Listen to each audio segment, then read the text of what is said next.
अस्सलाम वालेकुम students, welcome back to my channel. तो स्टूडेंट्स, आज हम पढ़ने जा रहे हैं बायोटिक फैक्टर ऑफ इन्वायरमेंट।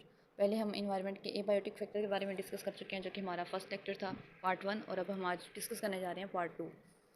तो हम देखते हैं आज बायोटिक फैक्टर क्या होते हैं। Biotic factors are all of the living things in an ecosystem such as plants and animals. अब बायोटिक फैक्टर क्या होते हैं? किसी भी इन्वायरमेंट के, किसी भी इकोसिस्टम के जो लिविंग ऑर्गेनिजम्स होते हैं, लिविंग थिंग्स होती हैं उसकी, उनको हम नाम देते हैं बायोटिक फैक्टर्स का। अब इसकी एग्जांपल में आ जाएंगे plants, animals, human beings, insects, birds, etc. These living things interact with one another in many ways. Biotic factors and their interaction can be broken down into 3 groups. अब ये जो biotic factor हैं environment के, ये different ways से interact करते हैं एक दूसरे से। अब ये जो इनकी इंटरेक्शन है, इसकी बेस पे हम इनको कैटेगराइज करते हैं। 3 कैटेगरीज हैं इनकी बायोटिक फैक्टर्स की: प्रोड्यूसर्स, कंज्यूमर्स और थर्ड डिकम्पोजर्स। तो फर्स्ट ऑफ ऑल हम लोग देख लेते हैं कि प्रोड्यूसर्स क्या होते हैं। जैसे कि नाम से जाहिर हो रहा है कि ये फूड प्रोड्यूस करते हैं। All plants such as grass and trees are producers. Plants जो हैं ये किसी भी इकोसिस्टम में प्लांट्स प्रोड्यूसर के तौर पे रिएक्ट करते हैं। These organisms absorb the sun's energy and convert the energy into food for themselves, allowing them to grow larger and make flowers and seeds etc. Plants क्या करते हैं? प्लांट्स फूड प्रिपेयर करते हैं। फूड कैसे prepare करते हैं? Plants in the presence of sunlight, chlorophyll की present में, जो कि प्लांट में पिगमेंट होता है, सबसे ज़्यादा क्वांटिटी में प्लांट में प्रेजेंट होता है। इसी क्लोरोफिल की वजह से प्लांट का कलर जो है वो ग्रीन होता है।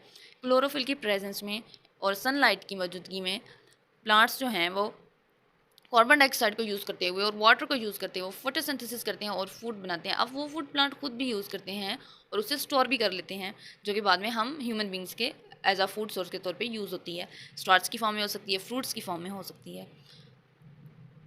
अब ये देखें डायग्राम में, प्लांट पे सनलाइट है और प्लांट कार्बन डाइऑक्साइड ले रहा है, फोटोसिंथेसिस कर रहा है और ऑक्सीजन रिलीज़ कर रहा है। फोटोसिंथेसिस के लिए कार्बन डाइऑक्साइड और प्लांट की रूट से वाटर चाहिए होता है। नेक्स्ट हम बात करते हैं कंज्यूमर्स की। These organisms mostly animals eat producers and और अदर एनिमल्स। अब कंज्यूमर्स क्या होते हैं? वो ऑर्गेनिजम्स जो प्रोड्यूसर्स पे डिपेंड करते हैं अपनी फूड के लिए, जो प्रोड्यूसर्स को ईट करते हैं, उन्हें हम कहते हैं कंज्यूमर्स। अब ज़रूरी नहीं कि ये प्रोड्यूसर्स को ही ईट करें, ये दूसरे एनिमल्स को भी ईट कर सकते हैं, एज अ फूड यूज़ कर सकते हैं। दे मे आल्सो ईट डिकम्पोजर्स। ये डिकम्पोजर्स यानी जो बैक्टीरिया वगैरह होते हैं, फंजाई होती है हमारी, ये डिकम्पोजर्स हैं हमारे, ये इनको भी ईट कर सकते हैं। 2 example of consumers are deer, जो कि प्लांट्स को ईट करते हैं, एंड वॉल्व्स, जो एनिमल्स को ईट करते हैं। Consumers that only eat plants are often known as primary consumers. वो कंज्यूमर जो सिर्फ प्लांट्स पे ही डिपेंडेंट हैं अपने फूड के लिए, वो दूसरे एनिमल्स पे डिपेंडेंट नहीं है, उन्हें हम नाम देते हैं प्राइमरी कंज्यूमर्स का, और इन्हें दूसरे अल्फाज में हार्बीवर्स भी कहते हैं। नेक्स्ट आ जाते हैं हमारे पास डिकम्पोजर्स। जैसे कि नाम से जाहिर है कि ये डिकम्पोज करते हैं। क्या डिकम्पोज करते हैं? These organism break down dead material such as fallen tree into soil and return nutrient to the soil so they can be reused by producers to create food. अब इनका क्या काम है? ये करते हैं डिकम्पोज ऑर्गेनिक मटेरियल को। किसी भी ट्री, फॉर एग्जांपल कोई ट्री फॉलन है, कोई दरख्त जो है वो गिर जाता है आंधी की वजह से, किसी भी रीज़न से, कोई भी रीज़न हो सकती है, या फिर इसके अलावा किसी एनिमल की डेथ हो जाती है, किसी भी ऑर्गेनिज्म की, तो ये क्या करते हैं? इसको डिकम्पोज करते हैं, उसकी बॉडी को, और डिकम्पोजिशन के बाद ये उसको ऑर्गेनिक मैटर में कन्वर्ट कर देते हैं, जो कि सॉइल के अंदर उसकी फर्टिलिटी को बढ़ा देता है।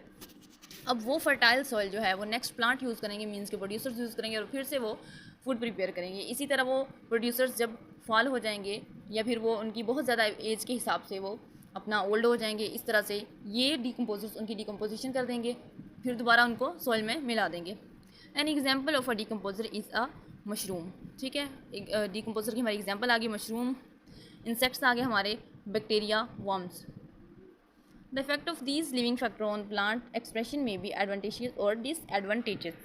ठीक है, अब डिसएडवांटेशियस और एडवांटेशियस इफेक्ट इसके कैसे हैं कि समटाइम ऐसा होता है कि जो ऑर्गेनिज्म का, जो लिविंग ऑर्गेनिज्म है, इनके आपस के जो इंटरेक्शन है बेनिफिशियल भी हो सकते हैं, समटाइम इनको नुकसान भी हो सकता है।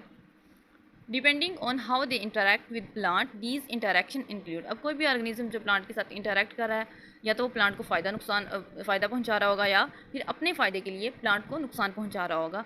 तो इस तरह के इंटरेक्शन की हमारे पास 4 टाइप्स हैं। फर्स्ट ऑफ ऑल जो है parasitism, second mutualism, third herbivory, fourth allelopathy. तो इनको हम 1 बाय 1 स्टडी करते हैं। Parasitism. Parasitism is a relationship between species where one organism the parasite lives on or in other organism the host causing it some harm and is adapted structurally to this way of life. अब parasitism में क्या होता है कि कोई भी एक organism जिसको हम पैरासाइट का नाम देते हैं वो दूसरे ऑर्गेनिज्म जिसको हम होस्ट का नाम देते हैं उसके ऊपर अपनी फूड के लिए जो है वो स्टिक हो सकता है या फिर उसकी रूट्स के साथ अटैच हो सकता है, किसी भी अंदाज से किसी भी वे में दूसरे प्लांट के ऊपर जो है वो फूड के लिए डिपेंडेंट होता है, उसको हम बोलते हैं पैरासाइट। और जो होस्ट प्लांट होता है उसको पैरासाइट से किसी किस्म का फ़ायदा नहीं होता बल्कि उसे नुकसान होता है। ये डायग्राम में देखें, डॉटर वीड जो है वो प्लांट को रैप किए हुए है। डॉटर वीड क्या करती है, सकिंग के थ्रू प्लांट से अपनी फूड लेती है और बदले में प्लांट को नुकसान पहुंचाती है, प्लांट के न्यूट्रिएंट को एब्जॉर्ब कर लेती है। सेकंड आ जाता है हमारा mutualism. Mutualism or interspecific cooperation is the way to organism of different species exist in a relationship in which each individual fitness benefits from the activity of the other.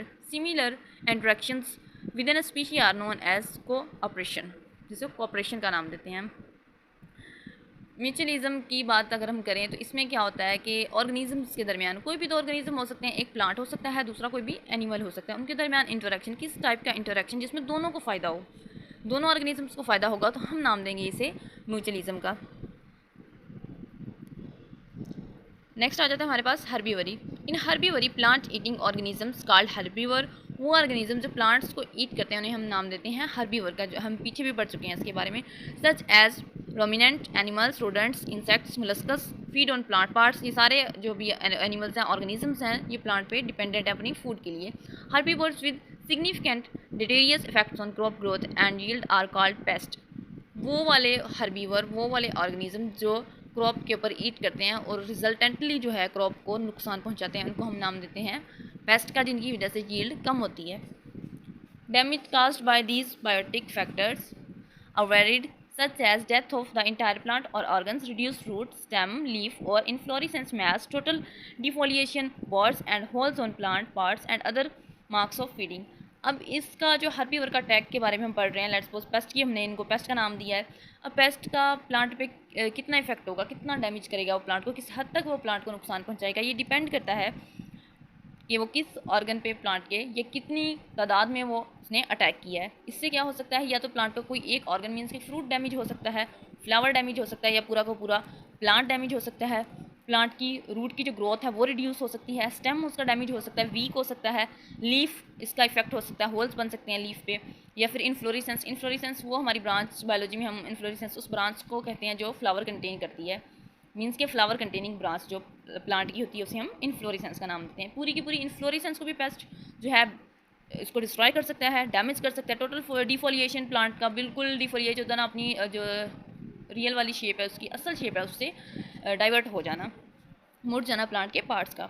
Words and holes on plant, plant के ऊपर holes वगैरह का सुराख वगैरह बन जाना, and other marks of feeding, और इसके अलावा भी हो सकते हैं लेट्स सपोज स्पॉट्स वगैरह बन जाना प्लांट के ऊपर। तो ये था हमारा हर्बीवर का रिलेशन प्लांट के साथ। नेक्स्ट आ जाता है plant interaction and allelopathy. Allelopathy is a biological phenomena by which an organism produces one or more biochemicals that influence the germination, growth, survival and reproduction of other organism. अब allelopathy क्या है, ये एक ऐसा phenomena है जिसमें एक plant इस तरह के केमिकल्स या कोई भी कंपाउंड रिलीज़ करता है जो दूसरे प्लांट की जर्मिनेशन, उसकी ग्रोथ, उसके सर्वाइवल को इफेक्ट करते हैं। एक प्लांट है, उसने कोई भी बायोकेमिकल कंपाउंड रिलीज़ किया, अब वो कंपाउंड जो है दूसरे सीड से जो प्लांट की ग्रोथ होनी है, जर्मिनेशन होनी है सीड से, फिर उस जर्मिनेशन के बाद जो प्लांट जो है, सीडलिंग जो है वो ग्रो करेगा, उसकी ग्रोथ पे, उसका सर्वाइवल पे सर्वाइव करेगा किस तरह से इन्वायरमेंट में, और उसकी रिप्रोडक्शन पे, हर चीज़ पे ये जो केमिकल्स हैं इफेक्ट कर सकते हैं। इस चीज़ को जब हम स्टडी करते हैं बायोलॉजी में तो हम इसका नाम देते हैं allelopathy. These biochemicals are known as allelochemicals। अब इन बायोकेमिकल्स को हम allelochemicals का नाम देते हैं। Can have beneficial positive allelopathy और डेट्रीमेंटल यानी negative allelopathy effects on the target organism and the community. अब ये जो प्लांट जो हैं बायोकेमिकल्स एक प्लांट रिलीज़ कर रहा है, ये दूसरे प्लांट को फ़ायदा भी पहुंचा सकते हैं, नुकसान भी, उसकी ग्रोथ को इन्हांस भी कर सकते हैं और उसकी ग्रोथ को रिड्यूस भी कर सकते हैं। ये दूसरे इसी बेस पे हम जो है इनकी दो क्लासिफिकेशन कर देते हैं, पॉजिटिव एलिलोपैथी जिसमें दूसरे प्लांट को फ़ायदा हो रहा हो, और नेगेटिव एलिलोपैथी जिसमें दूसरे प्लांट को, यानी एक प्लांट जो केमिकल रिलीज़ कर रहा है उन केमिकल्स की वजह से दूसरे प्लांट को अगर नुकसान हो रहा है तो हम इसको नेगेटिव एलिलोपैथी का नाम देंगे। तो ये था आज का हमारा lecture, biotic factor of environment. हमने इस लेक्चर में एक तो इन्वायरमेंट के हमने बायोटिक फैक्टर्स पढ़े कि बायोटिक फैक्टर कौन कौन से हैं, लिविंग फैक्टर्स, इसके अलावा उन बायोटिक फैक्टर्स का आपस में इंटरेक्शन क्या क्या है आज हमने इस लेक्चर में स्टडी किया है। हमारा जो पार्ट फर्स्ट का लेक्चर था उसमें हम लोगों ने ए बायोटिक फैक्टर जो है उनको डिस्कस किया था। ये हमारा सेकंड बायोटिक फैक्टर था। वीडियो से रिलेटेड किसी किस्म का कोई क्वेश्चन हो तो आप कमेंट में मेंशन कर सकते हैं। जज़ाकिल्लाह खैरा।